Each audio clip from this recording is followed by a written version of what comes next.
안녕하세요. 원더키즈닷컴 F7입니다. 오늘은 구글의 스마트폰 픽셀 2 XL을 간단히 한번 살펴보죠.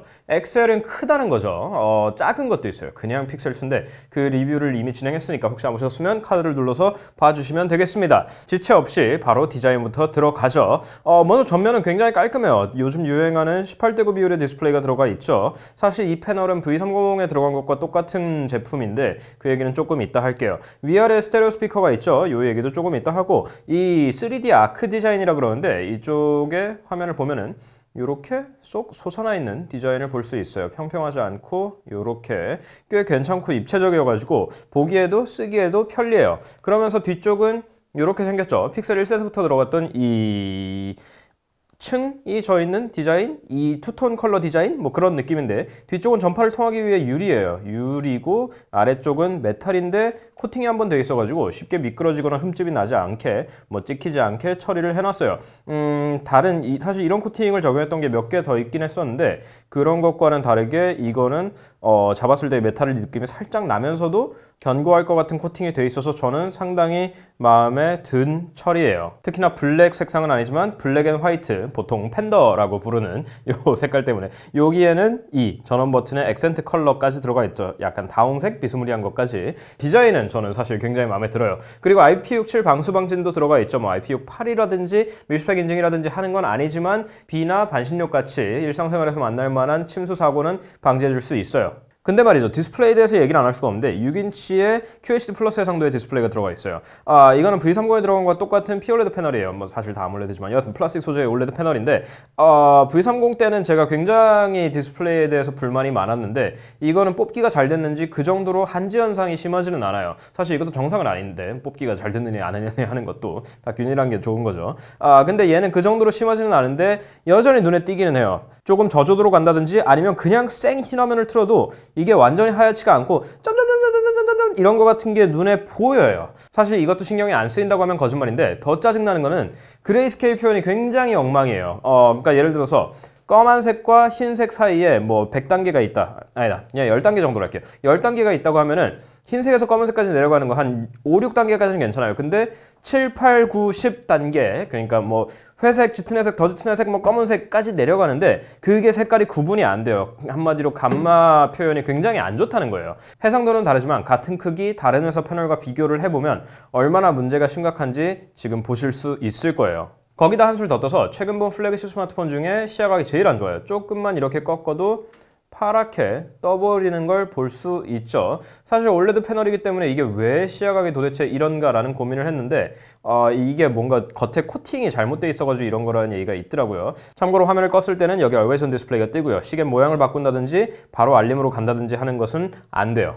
근데 그것과 별개로 소프트웨어는 굉장히 마음에 들어요. 구글의 순정 안드로이드 오레오가 들어가 있죠. 자주 쓰지 않는 옵션들은 이렇게 숨겨놓은 것도 마음에 들고, 인터페이스의 디자인이라든지 애니메이션도 굉장히 깔끔하게 구현되어 있고, 무엇보다 구동 속도들이 굉장히 빨라요. 누르면 뜨고, 누르면 뜨고, 누르면 뜨고, 멀티태스킹 누르고 땅땅 땅땅 넘어가고, 이런 식으로 진행되는 게 속도가 굉장히 빨라가지고, 물론 스냅드래곤 835에 램이 4기가가 들어가 있지만 그건 다른 플래그십도 마찬가지죠. 근데 같은 사양의 다른 기계보다도 뜨는 것들이, 그러니까 빠르다는 것도 빠르다는 거지만 이렇게 깔끔하고 부드럽게 뜬다. 말로 표현하기 굉장히 힘든데 눌렀을 때 이렇게 시원시원하게 뜨는 게 흔하지 않아요. 생각보다. 아무리 순정 안드로이드가 들어가 있다고 홍보를 하더라도. 그 점에서 이것은 굉장히 마음에 들어요. 여기에 항상 제가 얘기하는 거지만 지문인식 센서 제스처도 들어가 있죠. 한 번 더 당기면 더 내려오고, 이것도 굉장히 부드럽게 작동돼요. 물론 몇 가지 의아한 점이 있기는 해요. 멀티태스킹에서 전부 종료가 바로 앞에 있는 것이 아니라 여기까지 맨 위까지 당겨야 모드 지우기가 있다든지, 이 알림창도 마찬가지로 맨 위까지, 맨 밑에까지 내려야 모드 지우기가 뜬다는 거예요. 뭐 되도록 지우지 말고 쓰라는 건 좀 모르겠지만.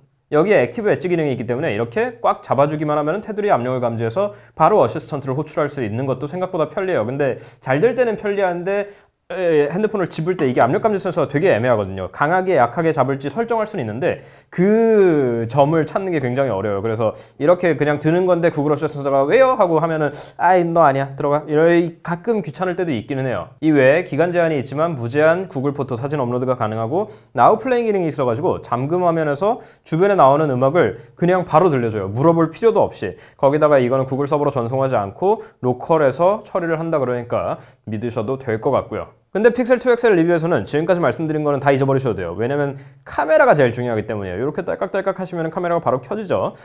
이게 카메라가 그냥 보기에는 별 기능도 없고 그냥 대충 만든 것 같은데 정말 잘 나와요, 사진이.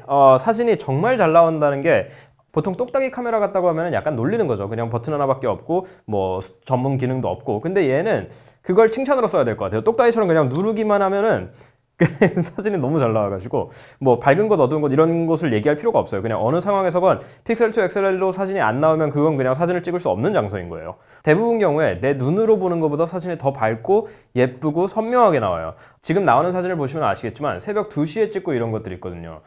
사실 그 시간에 다른 폰으로 흔들려서 못 찍거나 아니면 아무것도 안 보이거나 그래야 되는데 이거는 심지어 예쁘게 나와버리니까 뭐 이런 게 다 있지 싶을 정도로 사진이 너무 잘 나요. 여기에 인물 사진 모드가 있죠. 렌즈가 하나인데 인물 사진이 어떻게 되냐면 구글이 AI 기술로 잘 머신러닝으로 분석을 해가지고 이걸 합성을 하는 거예요. 근데 이것도 너무 잘 돼요.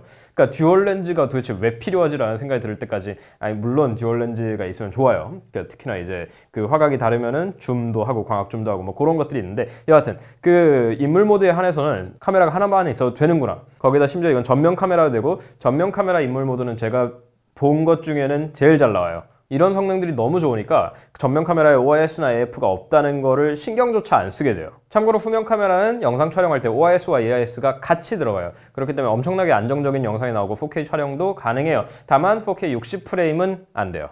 자, 이제 입에 침이 마를 것 같으니까 카메라 얘기는 그만하고 오디오 얘기로 넘어올게요. 전면에 스테레오 스피커가 있죠. 위에 하나, 아래에 하나. 이렇게 볼 때 스테레오로 들리니까 굉장히 만족스러운 스피커일 것 같지만 아니에요. LG가 스피커를 못 만드는 건가? 라는 생각이 이제는 들기 시작하는데, V30의 스피커도 볼륨을 조금만 올리면 찢어지기 시작했는데 얘도 마찬가지예요.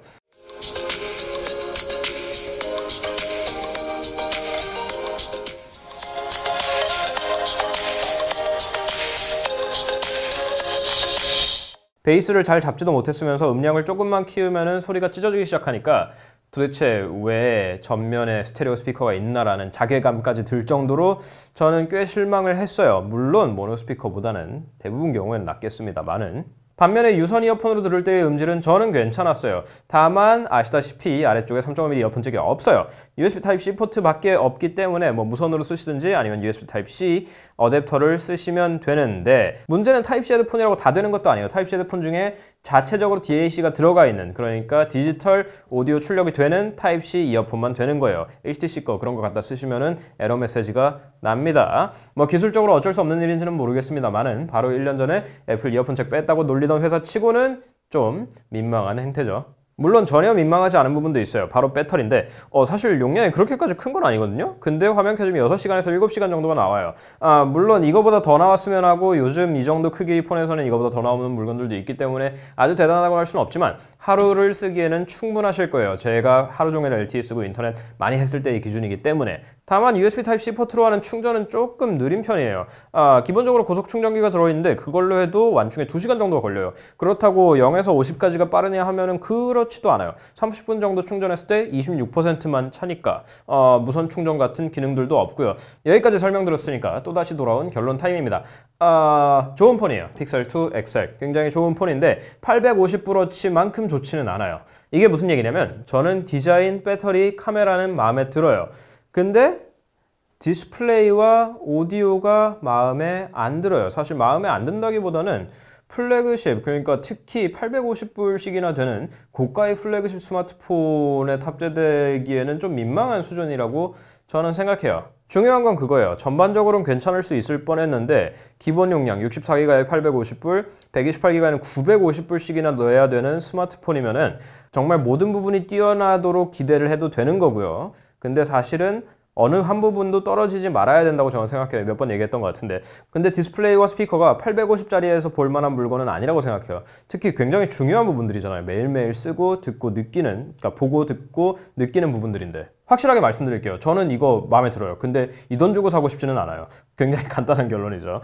특히나 요즘처럼 하루 걸러 하루씩 새롭고 참신한 문제들이 터져 나올 때는 더더욱이요. 물론 저는 운이 좋아가지고 큰 문제가 없는 양품이었지만 가격이 좀 떨어질 때까지 기다리시는 걸 추천합니다. 결론이 됐나요? 간단했죠? 네, 그렇습니다. 여기까지 구글 픽셀 2 엑셀이었고요. 기계는 LG가 만들었고. 자, 다음 시간에 뵙도록 할게요. 혹시라도 질문 있으시면 댓글로 남겨주세요. 저희 인스타그램, 페이스북, 트위터, 구글 플러스 그리고 네이버 TV에서 만나는 것도 잊지 마시고요. 자, 그럼 끝.